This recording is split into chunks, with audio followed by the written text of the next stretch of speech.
Okay, nako, magandang gabi sa inyo lahat. Welcome mo sa ating program. Si Sunny Laragan ho ito, no? Dito po sa Legal Advice Corner. Yung pangalan ko, wala ho rin. Kay Attorney Dana Quinto. Siyempre, dahil special show niya ho ito eh. Hindi na ho segment to, ito ho ay ah, program na ho. No? It started as a segment on the Sunny Laragan Show, but right now it's a whole program on its own. No? So, kasi napakahusay naman ho ng ating abogada. No? Tonight, meron tayong tatalakayin. No? Nagsisimula sa pagmamahalan, di ba? Suyuan, lalo na during the first stages, no? Napaka-sweet niyan eh. Parang hindi kayo magkahiwalay, no? Walang puyat, hindi kayo inaabot ng puyat, no? Hindi kayo nagsasawa sa isa't isa. Hangga't maaari, yung sabihin na medyo ano, yung mga puwet ninyo ho, nagkakadikit lagi, hindi mapaghiwalay, no? Talagang love na love. Pero dumarating yung time na nagkakasakitan, nagkakaaway at ang sumasama ang pagmamahalan. Siguro ho, no? Ayan, pag-uusapan natin, pagka may nananakit hong asawa, no? Paano hong palayasin o siguro kung paano na rin kayo umalis. Pag-uusapan ho natin yan. Siyempre, kasama natin yung ating legal expert, no?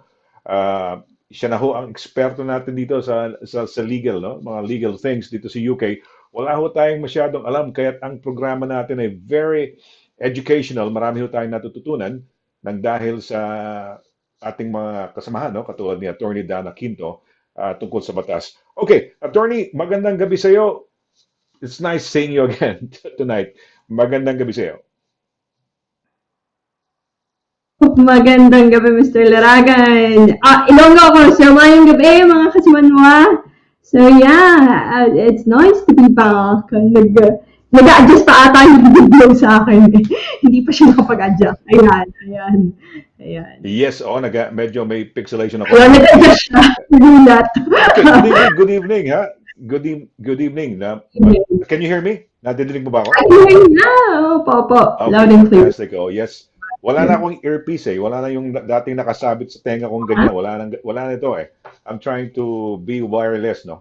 We're gonna be Oh, ba? trying to be wireless. Kamukha mo rin, wireless ka, no? I mean, Wireless. you don't have the earpiece.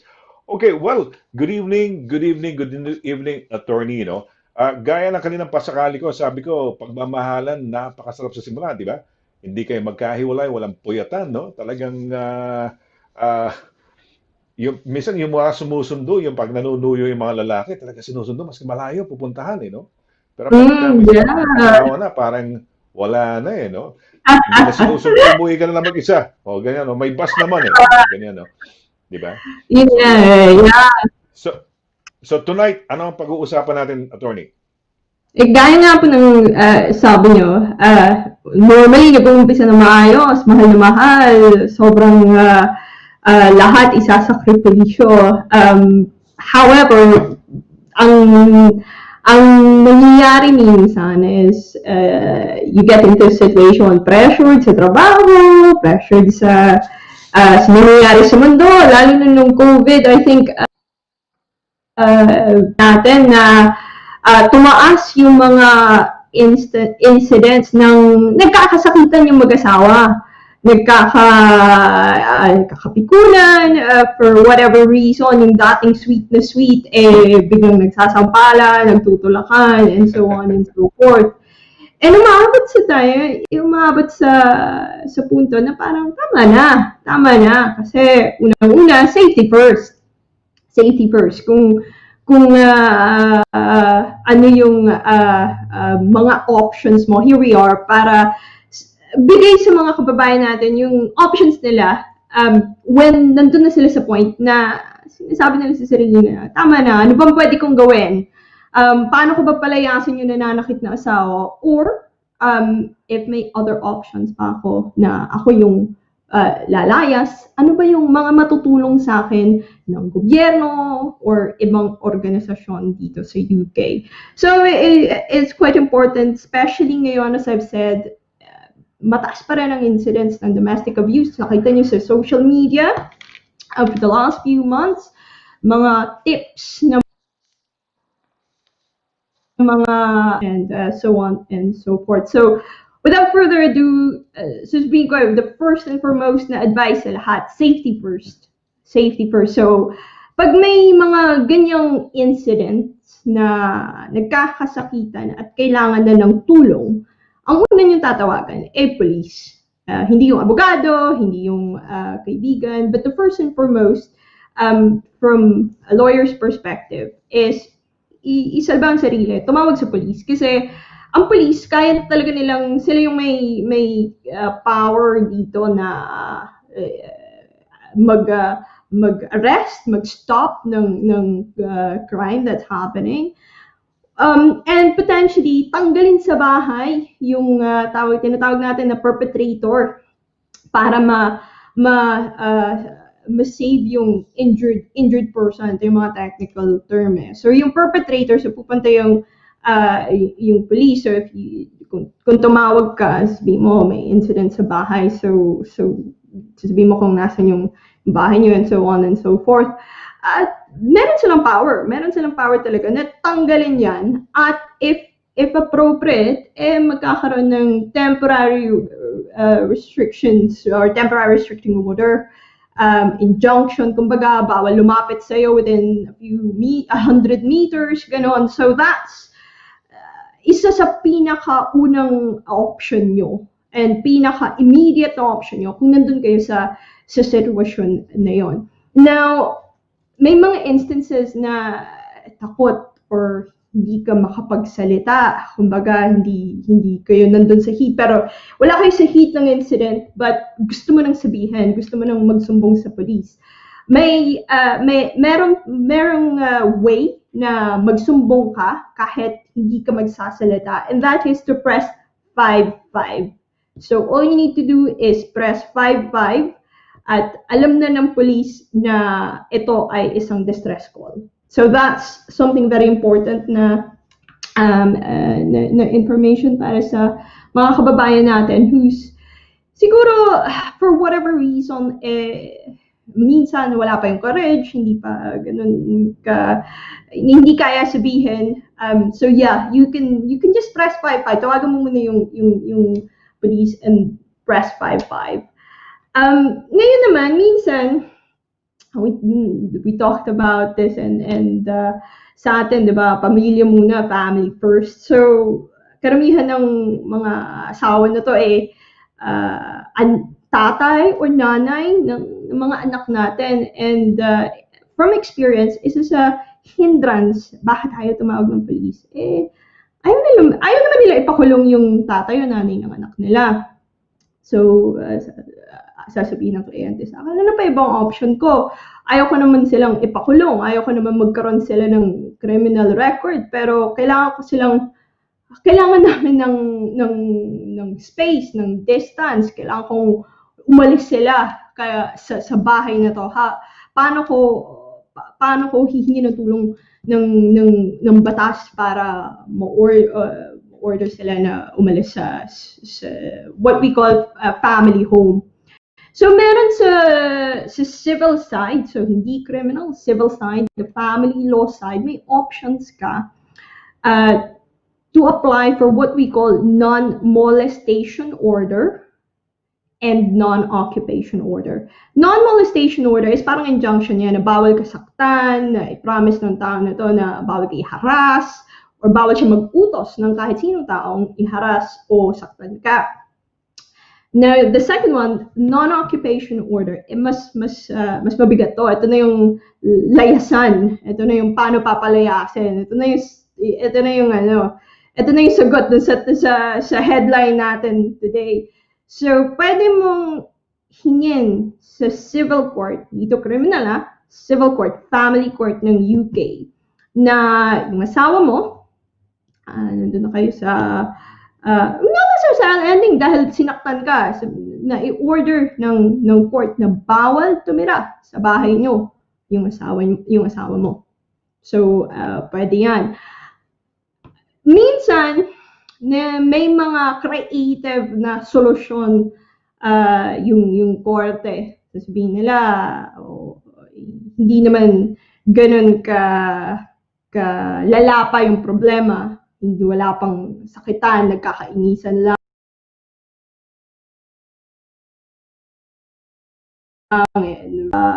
damaging din yon. Sometimes talaga pag hindi kaya, minsan finances hindi kaya i-rehouse yung nanakit, walang option na i-rehouse at hindi pa ganun ka uh, dangerous yung situation or hindi pa ganun ka risky yung situation na pwede pa silang patirahin pareho sa isang bahay pero may division, may tawag namin dito ay zoning. So yung wife maybe dun siya sa bedroom, main bedroom, and yung husband is sa second bedroom, and meron lang timing to use the kitchen, the living room, and bawal nila, again, bawal i-harass ng perpetrator yung victim. So may mga ganong order, which is a form din ng non-occupation. It's medyo ano siya, medyo wash out for a simpler form, a much less powerful na less draconian, less intense, less na palayasin. Minsan sabihin, baka pwede namang madala to sa zoning. However, as I've said, yung civil courts may power to compel na palayasin yung isang nananakit via what we call a non-occupation and non-molestation order. Walang court fee yan, so you can apply sa korte. You can download the form. Ideally, mas maayos na kumuha ka ng legal advice. And actually, pag victim ka ng domestic violence, you can get legal aid. Makakakuha ka ng tulong sa gobyerno to get legal advice. Pwede rin kumuha ka ng advice ng gusto mong lawyer, but that's another option. May legal aid. It's a very simple form. Walang court fee kasi nga, hindi nila, bakit papapahirapan yung mga nahihirapan na. So, ang kailangan mo lang doon is magbigay ng statement kung ano nangyari. And then you get, sometimes pwede kang pumunta, emergency na application at within that day, pwede kang bigyan ng order on the basis na talagang delikado yung sitwasyon. At papabalikin na lang yung parties para magbigay ng evidence. But for information ng mga kababayan natin, may option on the civil side kung iniisip mo na ayoko tumawag ng police, ayoko namang makulong yung tatay ng anak ko, yung nanay ng anak ko. May option kayo sa civil side na palayasin yung nananakit na spouse na yan. Minsan, sasabihin nila, wala nang time, ayoko nang isipin pa na mag-apply pa o ayoko rin tumawag ng police, ako na lang ang aalis. Anong options ko out there? May mga tumutulong ba? Meron bang magbibigay ng assistance? Actually, maraming nagbibigay ng assistance. What we say sa lawyers is, kung ando ka na sa sitwasyon na yun, at feeling mo parating ka na doon sa endpoint mo na ayaw mo na, maghanda ka na ng go bag mo. And we say na kung may kaibigan ka na pwedeng or sumundo sa'yo if ever ganun na yung sitwasyon, that's also good to plan ahead. Yun lang yung mga logistics na mga practical advice na binibigay namin with clients who are at risk ng ganong sitwasyon. In terms of help, pwedeng pumunta, may mga refuge, both babae and lalaki, kasi the reality is may mga lalaking victim ng domestic abuse. So from experience, hindi lang physical, and could be physical as well, physical, verbal, emotional abuse. So may mga refuge na pwede mong puntahan for temporary and emergency accommodation. Yung mga staff doon ay may knowledge about the law, may knowledge about ano yung next steps mo. Ang idea nila with refuge is yun yung parang mo muna, pit stop mo para makapag-isip ka what your options are for long term. So they would get you in touch with local housing, which is my next point.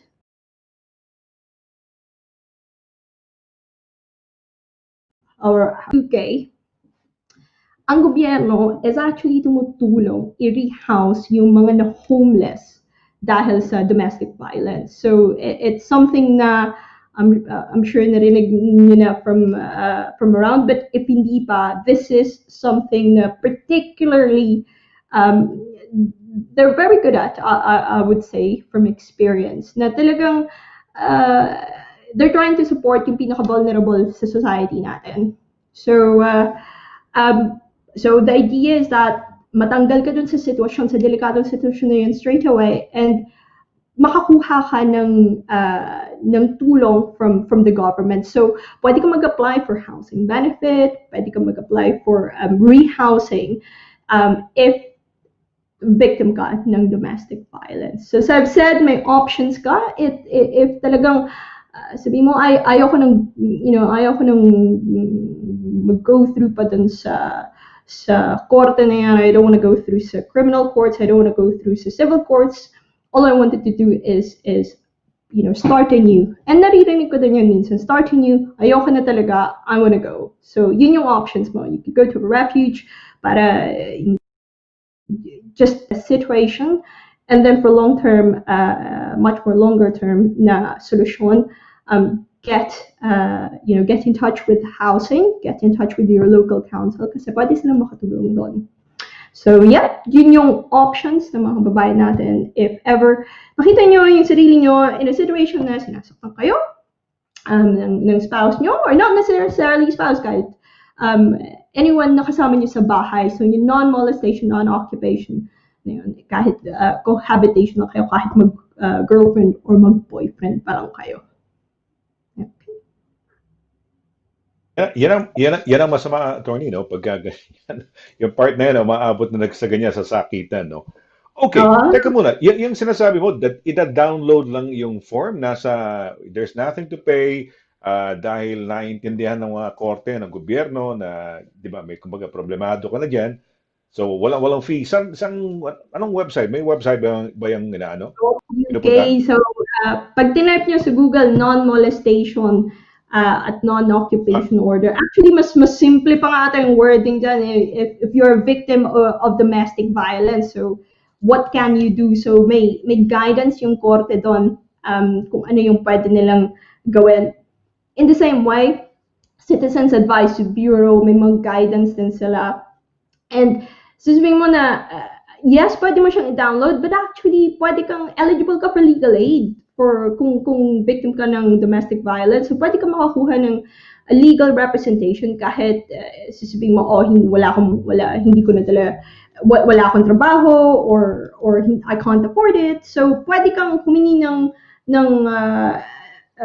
legal aid na assistance. So yun yung ano dito sa UK, is that merong options para protektahan the most vulnerable ng society. Ano yan, attorney? Ano lang, napag-usapan natin yung reality, no? So, gusto mo nang humiwalay, gusto mo nang dahil nagugulpi ka, either, so ito, pinag-uusapan natin yung gustong umalis, no? Pero paano yung paalisin? Police lang, you'll call up the police and then paalisin yung tao. And then you start downloading the form, halimbawa, yung sinasabi mo, legal aid, ano yan, realistically, for example, somebody, would like to download, o ganyan, o kinuha niya na yun, from the time na dinownload niya, ang legal aid, sino kakausapin niya sa legal aid? I think, first of all, hanap ka muna ng legal aid. Maraming mga legal aid solicitors sa area nyo. I'm not, but we still give free legal advice if we can sa mga victim ng domestic violence. Madaming charity, madaming organization na tumutulong. They can pinpoint you sa mga legal aid solicitors. So, two things, pwede kang tumawag sa police, and sila mismo, kung ganun ka serious yung offense, pwede nilang sabihin na bawal ka nang bumalik sa bahay, may huhulihin ka namin, we're gonna press charges against you, may temporary restraining order. But sometimes hindi nangyayari yun. So sabihin nila, ay, ano lang to, caution lang, kasi wala kaming ebidensya. Remember, yung ng criminal is without an iota of a doubt. So sobrang taas ng standard of proof nila. Eh, sa civil, 51% lang, more likely than not. So, minsan, sasabihin ng police, wala kaming enough na ebidensya. Pero, alam mo yun, may kaso pa rin na alam mong nangyayari yung domestic violence. Hindi lang ma-prove without an iota of a doubt. So, yun yung option nila is option number 2, yung civil.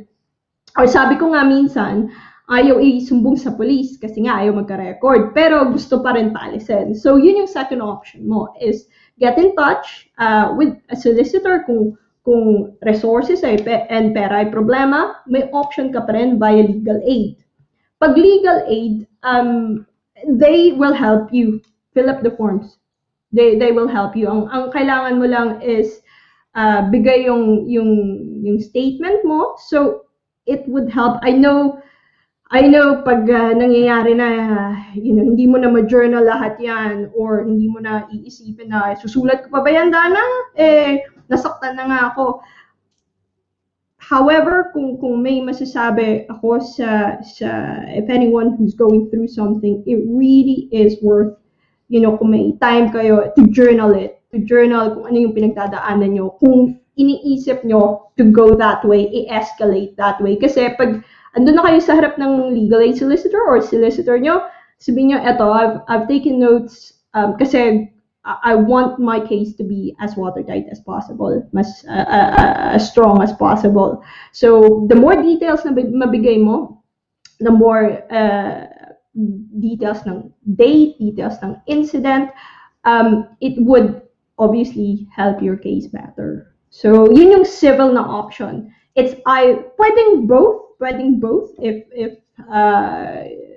sa tingin hindi siya nabigyan ng temporary restraining order ng police, you can do both. But as I've said, wag kalimutan na meron namang legal aid. You don't need to do it on your own. Yun lang, sabi ko, hindi siya talagang ginawang as simple as possible yon. But equally, hindi mo kailangan gawin on your own kasi eligible ka naman for legal aid kung victim ka ng domestic violence. So just get in touch with the legal aid solicitor and they will help you out with the forms. Ang sa inyo lang is ibigay niyo yung statement nyo as fully as possible. Yun nga sana ang ano ko, no? Gusto lang linawin. So it has to go through a lawyer then, mga legal aid lawyers, yung mga who are doing legal Not aid. necessarily. Not necessarily. Pero okay. not necessarily. You can do it on your own. Pero andyan na, may legal aid na option na. Why not take it? But if you really don't want to, no, it's not a problem. But I would recommend it.